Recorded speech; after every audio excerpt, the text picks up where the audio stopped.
a deeply rooted and general social poverty to overcome, an ugly and hostile urban environment, overcrowded schools, inadequate hospitals, wretchedly underpowered services to meet homelessness, mental illness, juvenile crime. These deficiencies are unjust, but they are rectifiable, not by emotional exhortation and certainly not by stepping up the pace of the assembly lines in industry. What is wrong, essentially, is that there is an entrenched and resourceful resistance to change by the privileged in every facet of our daily life. And I believe that it is my function as a politician to breach the walls of that resistance. Now. Well, Christopher Tomlinson, it is my function as a question master not to let any one subject, however fascinating, dominate our program too much. So let's move on to another question. Valerie, who's next?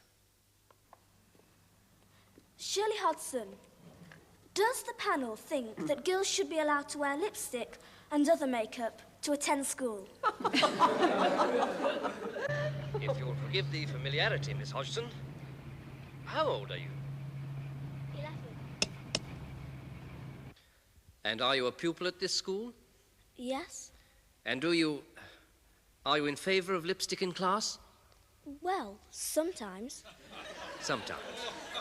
All right, Miss Hodgson, let's see what our team thinks about schoolgirls in makeup.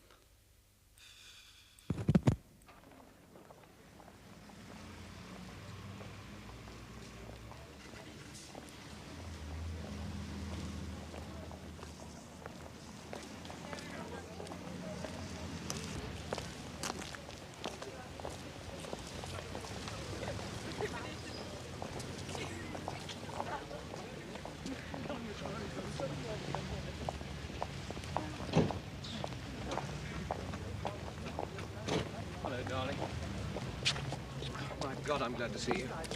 Where is it? Usual place.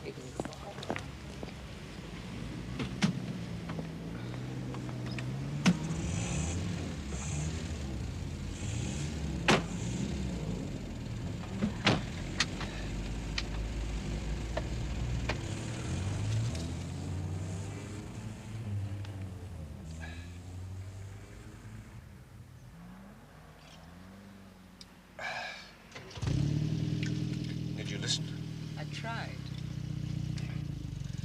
I've decided I do believe in God.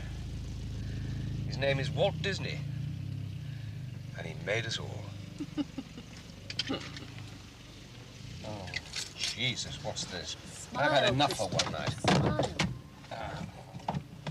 Yes? Excuse me for bothering you, Mr. Tomlinson. Excuse me, but I just wanted to shake hands with you. Thank you. I know you want to get away, but I just wanted to say thank you very much. You know, your book, Towards a Just Society, it's been a Bible to me. Have you got time? Could you sign it for me, please? John Edmund Deakin, my name is. Oh, yes, of course, Mr. Deakin. D-E-A-K-I-N. Thank you very much. I've always wanted to meet you. You've got a book of essays coming out soon, haven't you? I keep an eye on things like that. But I mustn't keep you. They said you're going up to your constituency. Yeah. They're lucky. We've got a terrible young clot here. Can we give you a lift home? No, I'm all right. You get going. I'm all right. Are you sure? Aye, I can get a bus in 5 minutes. Well, good night, and thanks again. Good night. You know your way, do you? Oh, yes, yes, thank you. Right, good night, then. Good night, Good Mr. night. Deakin. Charming man.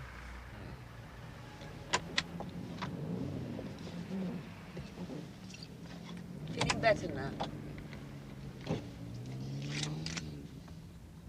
Something extraordinary happened tonight. Lord Burns, as you may or may not know, is chairman of the council of this new university, West Midlands, Shropshire Land Country. At the moment, it's just what you might call a set of figures in a landscape. But it's certainly going to happen. And he asked me tonight if I'd like to be Vice-Chancellor. It's an interesting thought, isn't it? Very,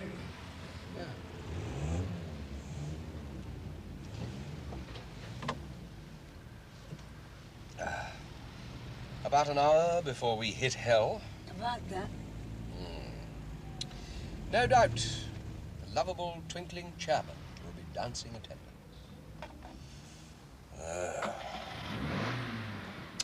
Hey-ho. Stiffen the sinews, summon up the blood.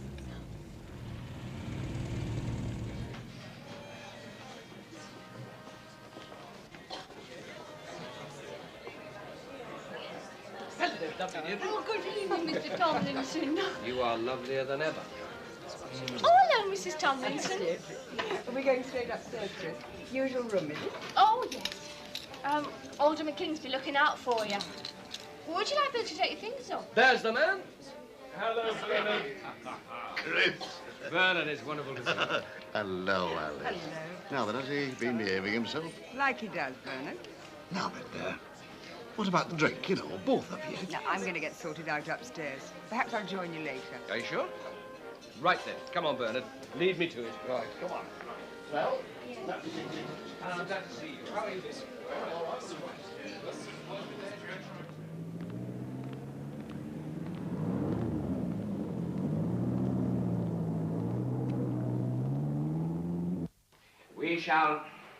We shall now surrender. What a magnificent old topa. Yes, sir. He was. Yes, sir. He was. Made the rest of us look like drinkers' apprentices. You know, Billy.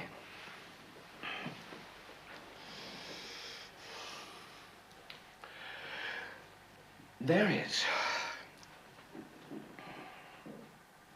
a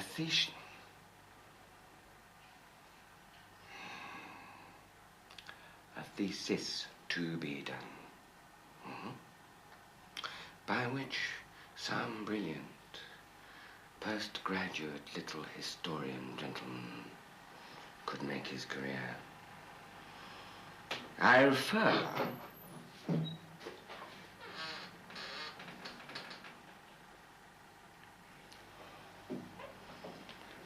refer to the influence of alcohol on British politics.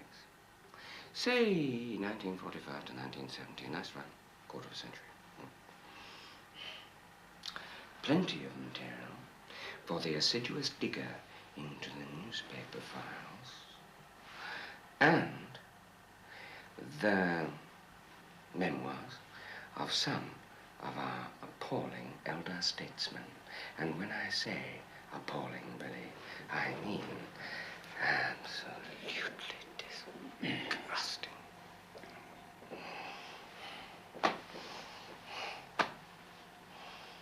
Watch for the signs of bodily decay. Yes, sir. Very well. That's the clue. That's the clue, my Billy. Yes, sir. But then, William, politics is disgusting. Oh, you're right. And good night, Billy. Good night. God bless you. Good night. Good night, sir.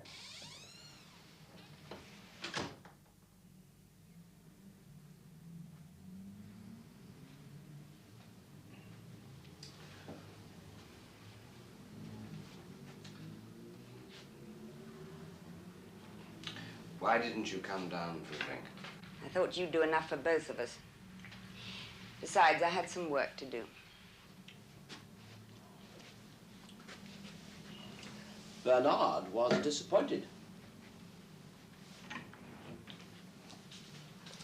The chairman of the Constituency party likes the member to be seen in the company of his elegant lady wife when the said member is pushing out the boat in jolly harmony with the constituents. I have work to do. And we'll go hand in hand tomorrow to this thing you're opening and to the club. I don't like that cocktail bar crowd. I'd have been about a bottle and a half behind tonight. That's no fun at all. Fun? Jesus. Darling, when did I ever suggest there was ever any fun in hell? Duty, diligence, noblesse oblige. Did you stay on Scotch all night? Don't forget your glass of water. What sort of condition did you leave Bernard in?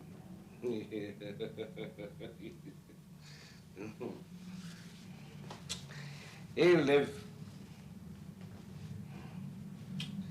There's a little bother brewing, he tells me. Not quite the night to take it all in. The cherry OBE was all nods and winks, as is his way. But... How serious? Well, as I say, not at my forensic best. But the message seems to be that I must watch our new agent and secretary. The secret sound of plotting has been heard. The knives are out, I think. He was friendly enough last time we were here. Polite, anyway. Rather an attractive young man. In an intense sort of way. Well, very different from old Preacher Pallister. But what do you expect? Different centuries, almost.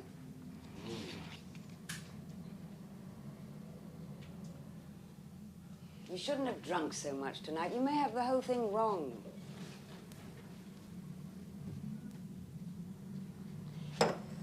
You are capable of that. My eyes still look astonishingly frank. Honest. Criss, cross, Chris. Very clever. Surprised that hasn't appeared in print. Who called you that? An old friend. Who else? But it wasn't political. It concerned my sexual activities a long time ago, when I was an uninhibited opportunist. What's that you are working on? A new novelist, a woman. Any good? Oh, she's lucky. We may sell all of 500 copies. She could get some magazine work out of it, though. Did you phone the boys? I did. They had what David called a few friends in. It sounded like Woodstock. Are you going to be strong enough for tomorrow? I like a hangover when I'm conducting members' surgery. It stops me listening too closely. It assists a very necessary skepticism. It's persecution, Mr. Tomlinson. There's policemen everywhere I go. It's the special branch. They keep photographing me. It started on the front at Llandudno last August bank. And now I can't go in the laundrette without them watching and taking notes. There's blacks in the special branch as well. And the telephone at the Jolly Collier is being tapped.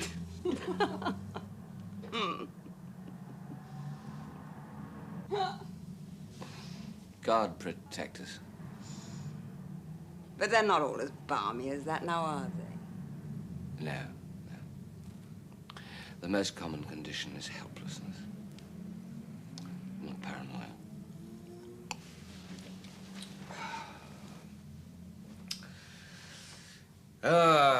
The WVS or the old biddy in the local sub-post office, surrounded by packets of paper doilies, could tell the majority of these supplicants all they need to know, just as well as I can. But they don't have your weight of push.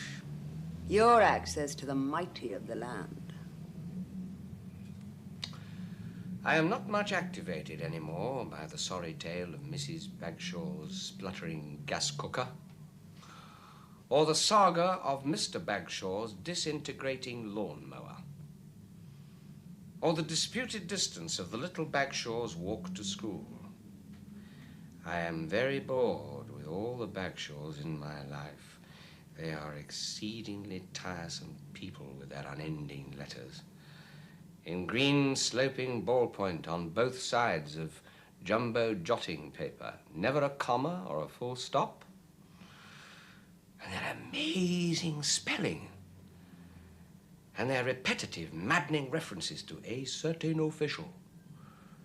And their envelopes with confidential in capital letters, underlined 3 times across the top left-hand corner.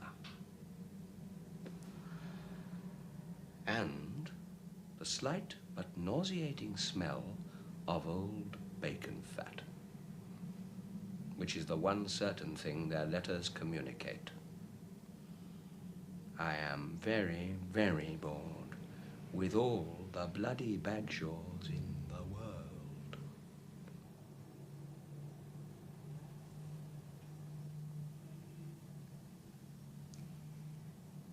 You don't have to stay in Parliament. I do. If I'm ever going to be in the cabinet.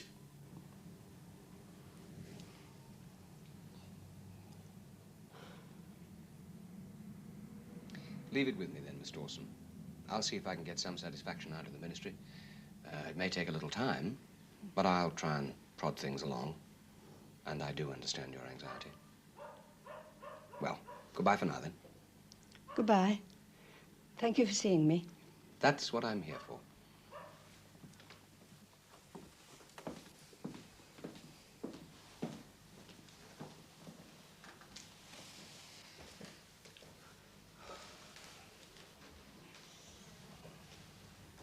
That was the last, wasn't it?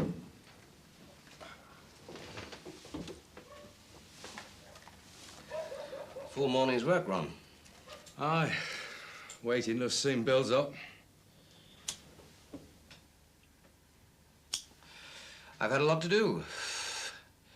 I would have been up sooner if there'd been anything terribly important to see to. But they're all important, aren't they? Of course. 1 or 2 of our visitors this morning are very familiar to me. The people with the worst problems, the ones who get the roughest deal from life, aren't always the ones who make the most fuss.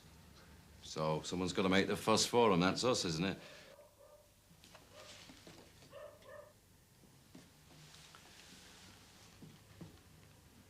You and I don't know each other very well, do we? Well, I think I've read most of the stuff you've had published. Most of what's been written about you. Quite a lot of that. Interesting reading. You've attracted a load of attention for somebody who's not been first 11. The nearly man. Do you get mad about headlines like that?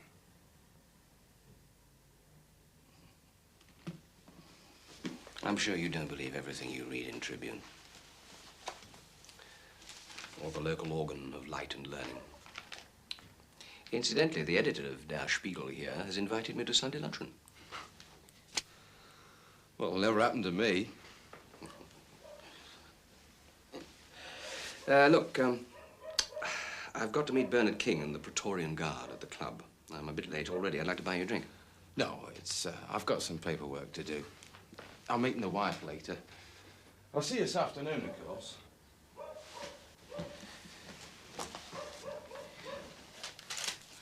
But we ought to get to know each other better. You're only the second agent I've ever had. Old Maurice Ballister used to keep me on the straight and narrow here for 15 years. He and I could read each other's minds. Can you find time to have a relaxed talk over a pint or two before tomorrow night? No business. Yeah. Yeah.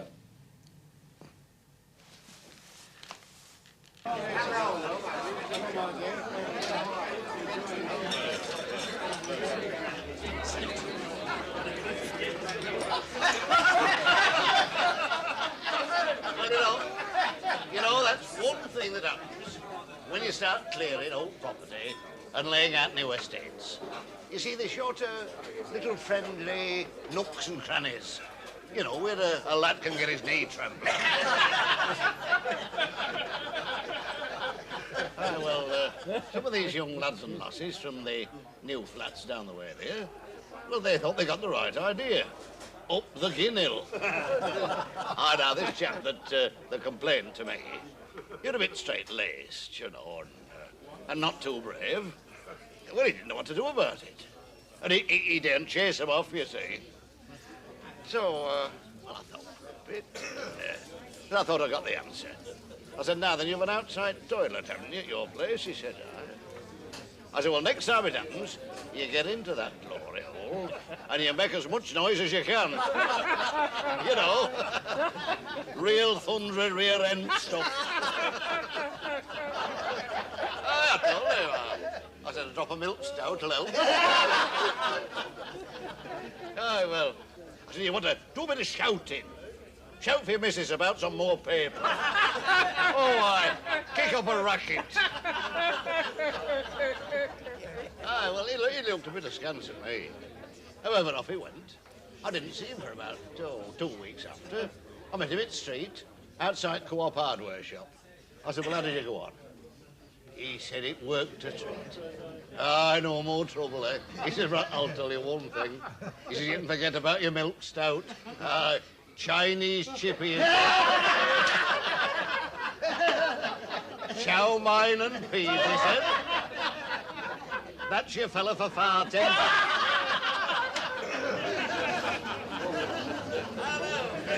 Come on, lads, make way for an officer and a gentleman. Bernard? Chris. That's a classy bit of tailoring, Chris. Been tapping your father-in-law. I see, Pokery. General Navarro left him that. Now then, Bernard, are you fit? It's you ones keep fit, my lad. I'll just hold your coat.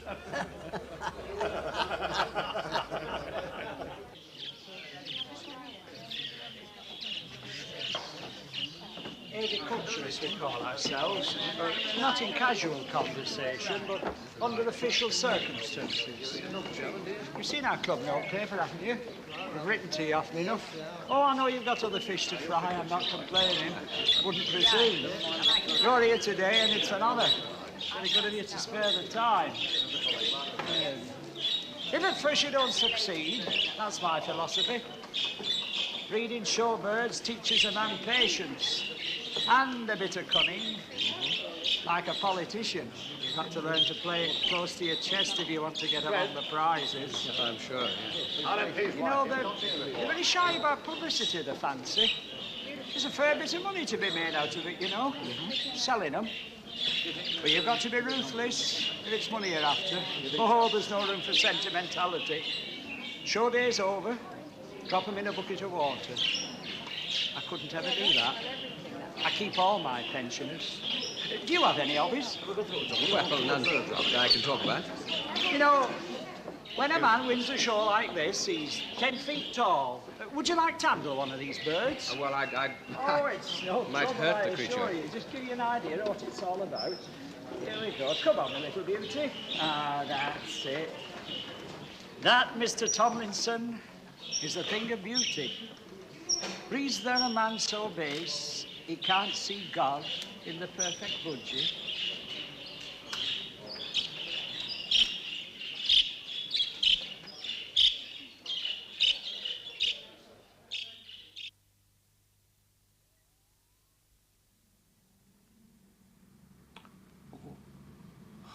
God, Alice. Oh. I think you found something serious. No. Oh. I think I ought to see somebody about it. Perhaps I need traction. Oh. They hang you up by the thumbs, don't they? Tall men who drink a lot and don't get enough exercise are commonly prone to back trouble in middle age. It's to do with the redistribution of weight. I'm tired. That'll have to do.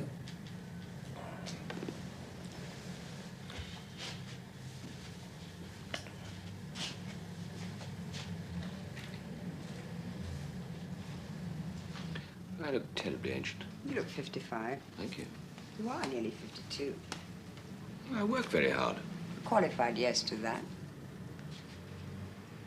Why qualified? You have What should we call it? An unusually high coasting speed. I wouldn't say you were overtaxed. Good God. You're nagging me. I'm lost for words. Unimaginable.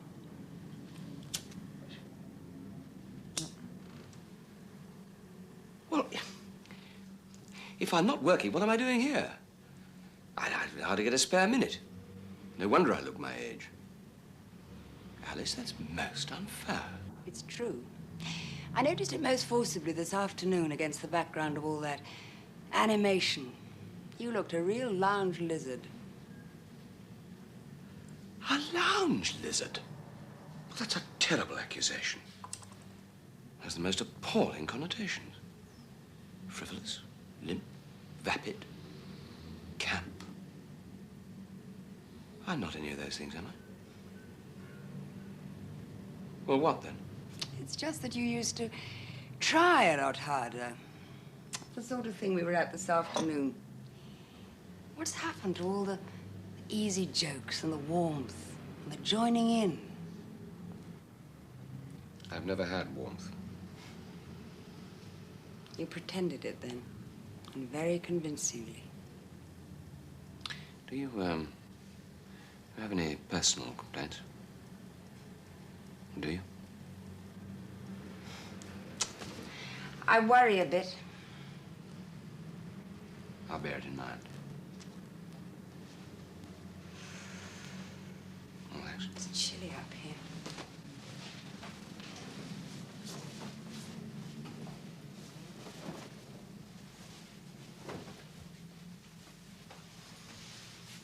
Too long in the wilderness, perhaps. Whoever coined that overworked phrase got it exactly right. For me, anyway. I don't flourish out in the cold. And time's getting short for me. I've done nothing much yet. 6 months as a junior minister in that last farce, with a government that had lost its purpose. All we did was to keep dressing windows. Totally ineffectual.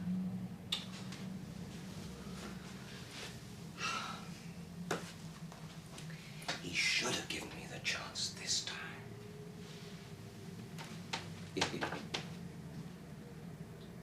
Horses for courses. A careful selection of the combative, the adroit, and the sentimental. It's called balance. Who's for the seesaw? I've got ideas. I can help. Ooh, it's a sod. Sorry. That's all right. What time did you make it? 7:45. Make sure to get down to the bar and break it up about past. And then we can have some dinner. And then we can have the thrill of the Brackley Labour Club Saturday night. Knees up! Hey, hey! Bring your own French chalk!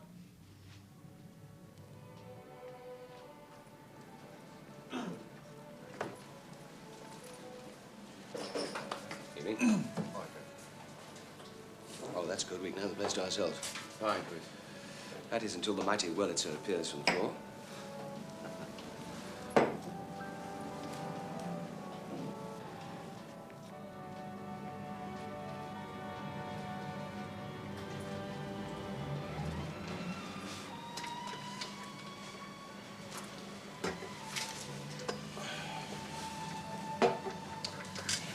Well, tell me something about your background, Rob. Common enough. 11 plus, grammar school, teachers training college, back to school. Married, you know that. 2 kids, council house. Can't tell Marge from butter. Do my own gardening. Let the wife buy me clothes. Just a simple working class lad. Nothing simple about you. Rather complex, I think. But very working class. Immutably. What did your father do? He's dead. Died of work. Or indifference, there's a lot of it about. He was a labourer up at the chemical place. Drank a lot of that. Why not? I know.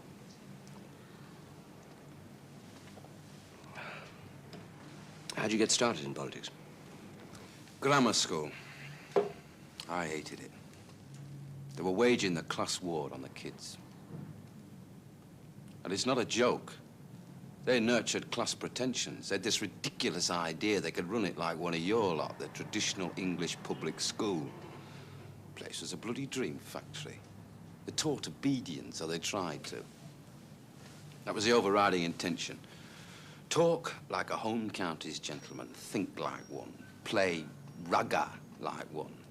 In an area surrounded by half a dozen professional football clubs.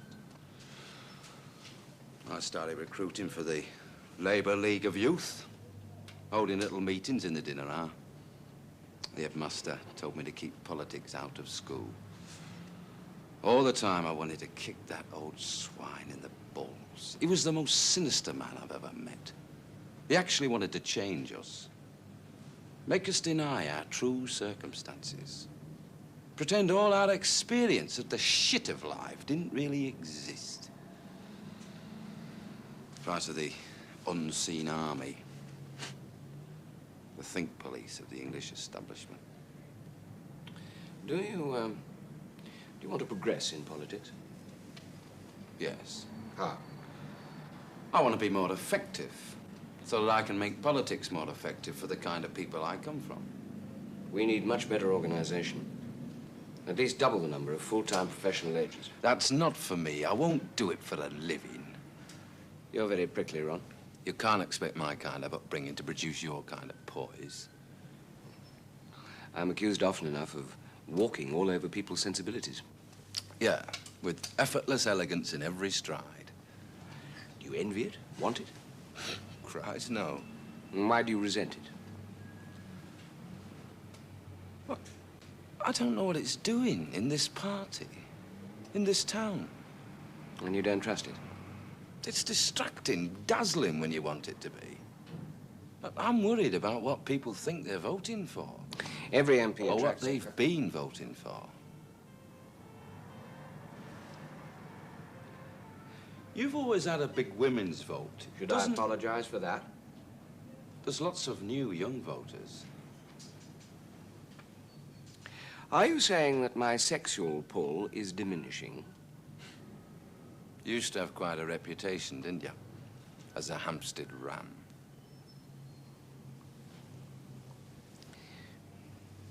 You have one very valuable political quality, Ron. The capacity to surprise. You think we know each other better now? Are there any other objections to me that I don't know about, apart from this touching concern for my fading glamour, if that's what I've been surviving on all these years? There have been changes in the composition of one or two committees, as you know. That's bound to make for shifts in the balance and uncertainties, isn't it? I mean, one or two of the younger lads are still feeling their way, like me, for instance. But that's heavy business. We weren't going to do that tonight, were we? No, quite right. I shall put my mind to all that in due course. I should like you to be clear about this, however. I don't think it necessary to deny my real circumstances. Being a son of the middle classes, or for being an intellectual rather than an emotional MP, or for commanding income by the use of that intellect in addition to my MP's salary, or for marrying someone who also earns substantially. I was not asked to defend my tastes in life when I was first adopted here, and I hope your new committeemen won't expect me to now. And I can hold this seat on a personal vote, rather than a party one, if that should be required. I think you always have. You know, it's a funny thing about working class communities. They don't like politics very much. One or two of us of the same generation are trying to do something about that. I wish you well.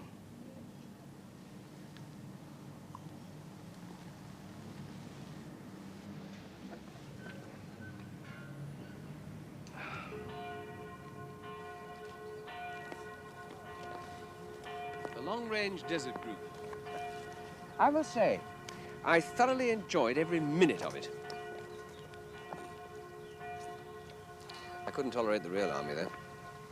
Far too dangerous. So, off I went with my little band of cutthroats. A couple of Glaswegians from the Razor Gangs, and a hideous little housebreaker from Manchester. You could see in the dark, definitely animal rather than human. We kept well clear of the enemy, of course. I say, do you think a few minutes of that every day would help my back? Oh, clearly not. Why don't you make more use of your war? You can still surprise me with it. It hardly ever gets mentioned in any of the material written about you. No, thank you, dear. The other lot can have all the galloping majors they want. Oh, I'm not suggesting you claim your rank or grow a scrubbing brush on your upper lip. I just thought the odd reminder of the young, heroic warrior might not go unheeded. Not at all in keeping with the mood of the times. What is the army today? It's that poor young sod getting spat on in Belfast on the television news every night because he can't get a decent job at home. Hey, imagine the reaction from our two if I suddenly announced that I was going to call myself Major Tomlinson. Why, they'd leave home. I hope they're behaving themselves. Got blind on my bloody scotch last night, I wouldn't wonder. I can't imagine where they'd pick up the habit.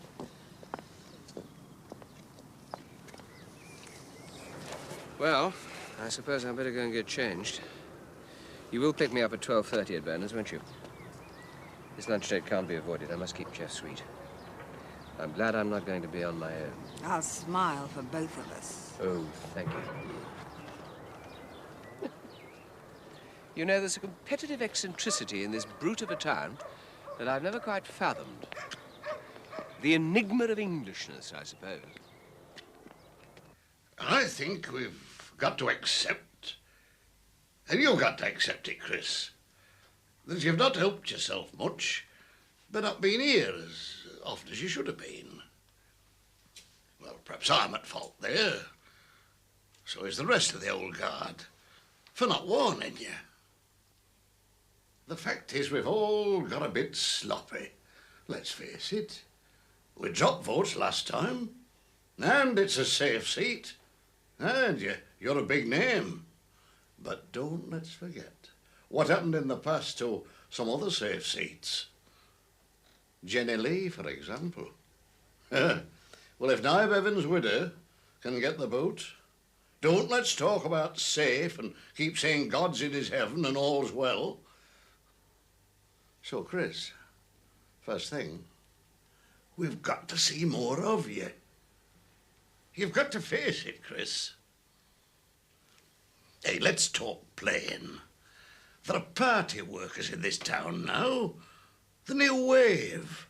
Young fellas with things on the mind. And you haven't even shaken hands with them yet.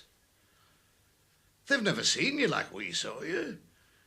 16 years ago when you descended on us, what, full of fight.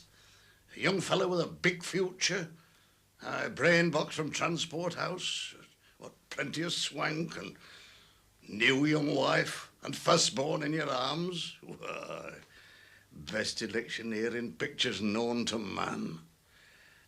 What I'm trying to say is, nobody can turn back the clock. We know you're a good one, and we're going to stand by you. I'm still in the chair, and I'm not going to be pushed out without a right set to with the gloves off. The old guard will see you through. Well, as long as we don't all start piling up in the cemetery. Now then, what you and us has got to do is to get this new campaign of yours going right now. We've got to be ready.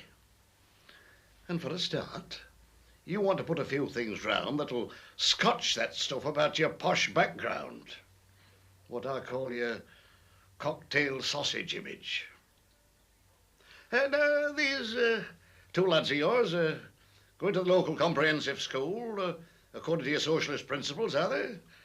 Ah, that's fine. And that's another thing that a lot of folks around here should know about for a start. Well, now then, I think it's just about time that we looked at where you stand with regard to public ownership of building land.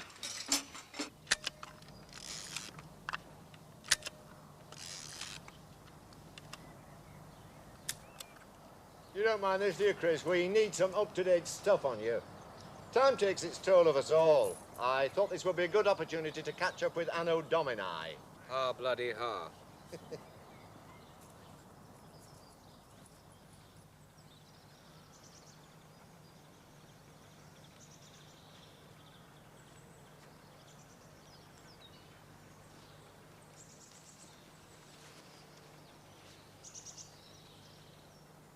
Could you turn your head a little, please? The other way. That's too much. Back a bit. Yes. You look as if you're at the dentist, Chris. Very stiff upper lip. You did say a formal portrait. Very still, please. Soon be over. You'll feel no pain. I'm sorry, Kenneth. Well, we've never made any bones about it. When we took the decision about London, the important thing was simply filthy lucre. That awful stuff called money. Oh, Jeff had the offers.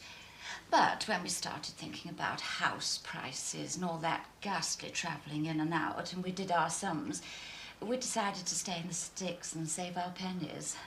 And God knows what we would have had to pay for a setting like this down there. It doesn't bear thinking about. It's a lovely spot. We like it. And you really wouldn't imagine that there were all those chimneys and all those awful chemical smells just 2 miles down the road now, would you? You certainly wouldn't, Ethel. Would you like some more sherry? Just sing out, you know.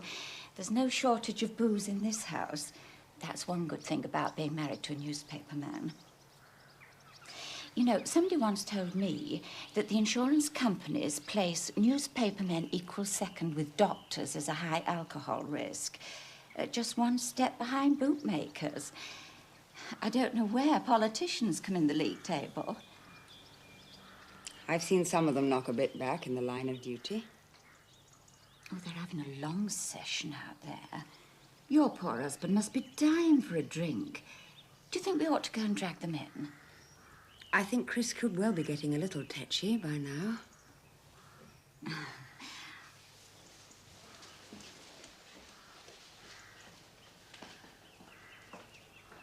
Geoffrey, do stop hounding the poor man, or else Alice is going to complain to the press council.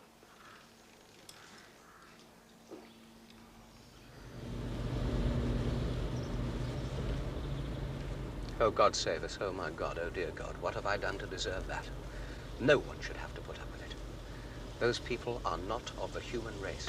That woman is a nightmare figure. A trilling, grinning demon. An intolerable, chattering thing of the devil. A bloody one-woman coven. Oh, God, what a punishment you have visited upon me. I have sinned with women, and so you have sent that plague of a woman to excoriate my tender flesh. Oh, God, how I suffer. I may never recover.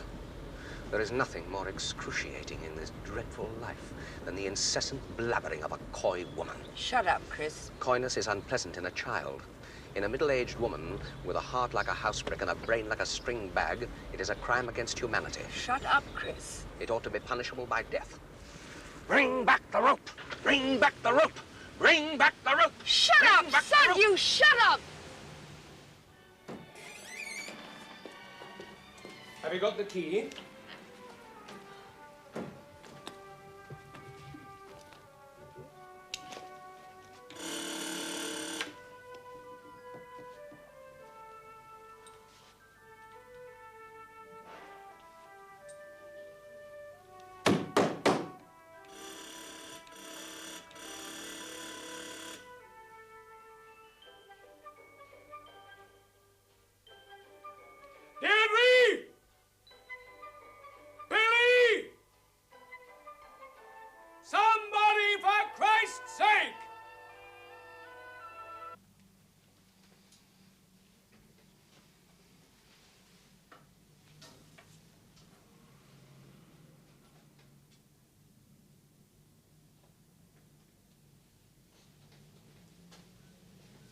All right. I'll deal with this.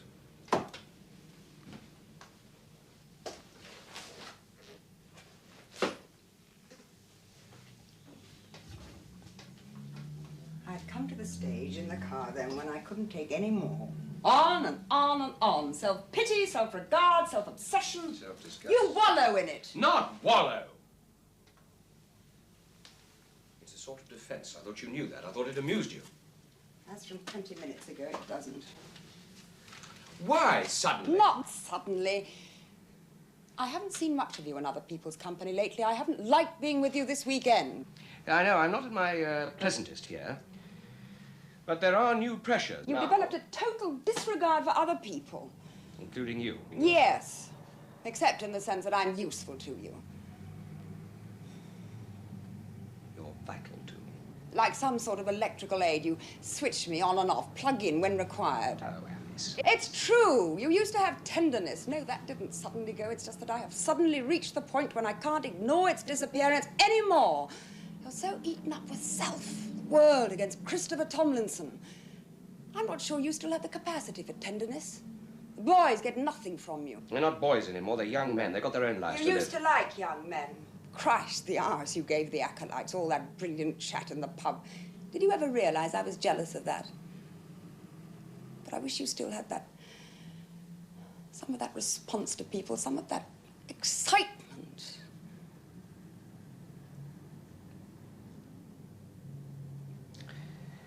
Dead. Is that how you see me? It's just this total self-absorption. That's all I see when I look at you. I didn't realize. It's the frustration, you see. I started to tell you about it yesterday. No, that's not quite right. I said some of it yesterday. It's difficult.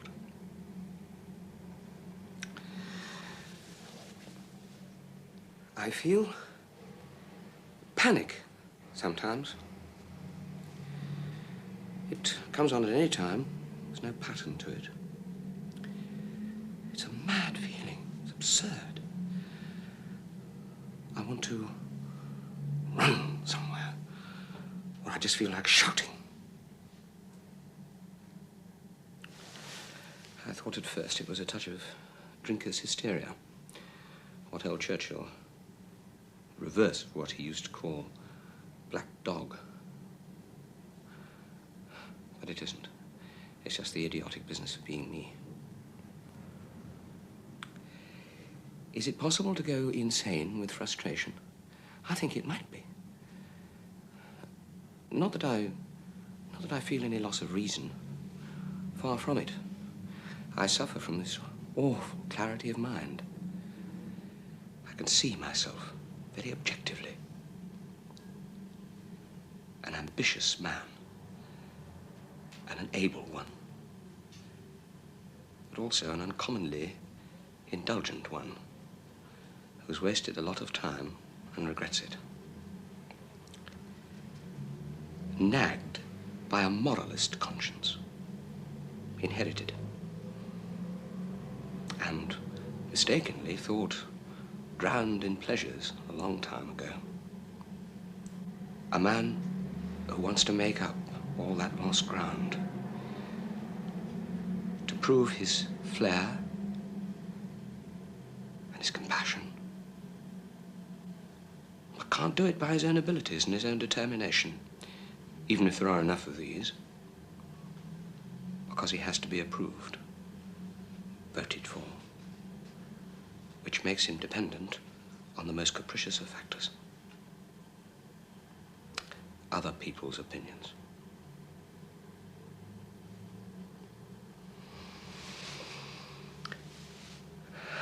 The panic, I know, is simply fear. I have to cope with it. I suppose what I do is to try to talk it down. I'm ashamed of it, of course. I hate it. Bitterly. And I suppose that's what shows.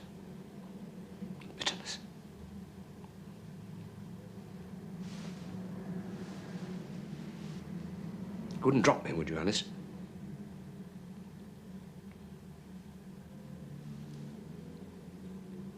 I didn't know I was hurting you. I suppose that's the worst thing. I didn't know.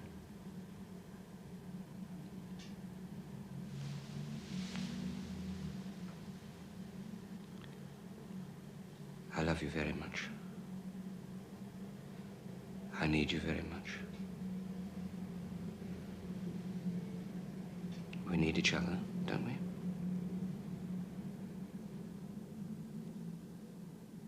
It won't be enough just to say that.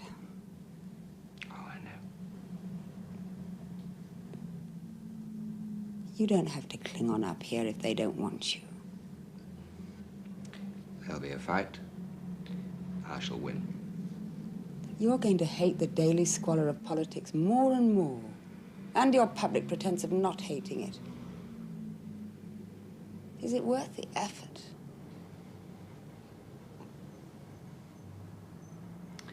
Yes. The university job? No. Sideshow. I want to be where I can influence the kind of country we have.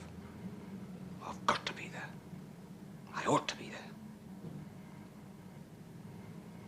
I nearly am. All right.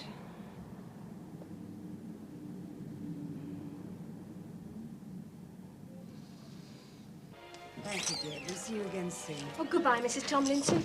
Thanks. Goodbye, lovely Deirdre. What about all that shouting then? Am I forgiven?